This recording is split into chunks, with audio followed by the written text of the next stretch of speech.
دو بھائی لوڈو کھیل رہے ہیں، جو ہارے گا وہ کھانا کھلائے گا، اور پاس تیسرا شخص بیٹھا، کیا وہ کھانا کھا سکتا ہے؟ تینوں کے لیے حرام ہے، یہ جوا ہے جی، یہ جوا ہے۔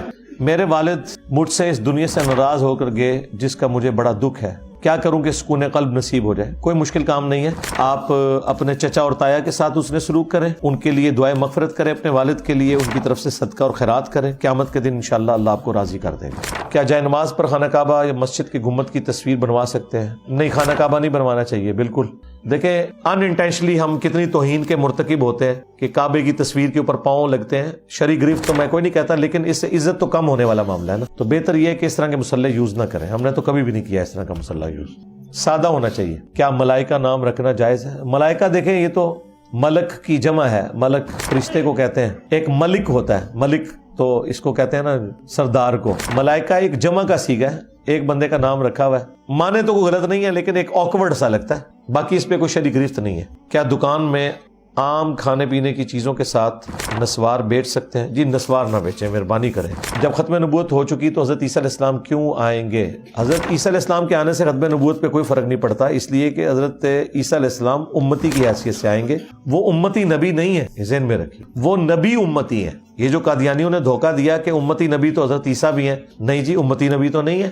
آپ کو کس نے کہا امتی نبی ہے؟ امتی نبی کا مطلب ہے کہ وہ امتی بنے اور پھر نبی بنے، نہیں، وہ نبی پہلے سے ہیں، اولو العزم پیغمبروں میں سے، وہ نبی امتی ہیں۔ اور وہ کیوں ہیں؟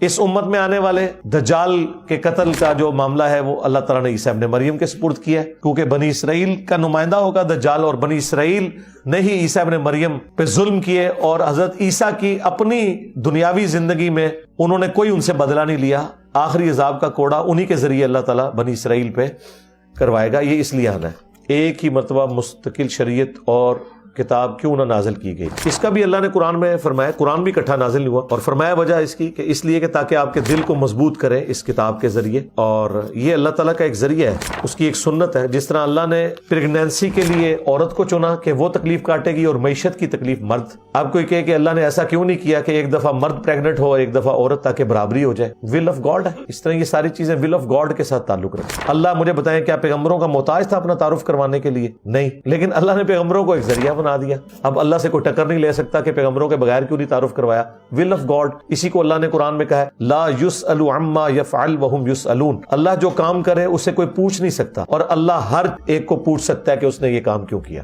حضرت محمد صلی اللہ علیہ وسلم حضرت خدیجہ رضی اللہ تعالیٰ عنہا کا نکاح کس نے پڑھایا اور کس دین یا شریعت؟ دیکھیں یہ میں نے پہلے بھی اس میں بتایا کہ شریعت ابراہیمی کی ٹوٹی پوٹی فارم وہاں چل رہی تھی۔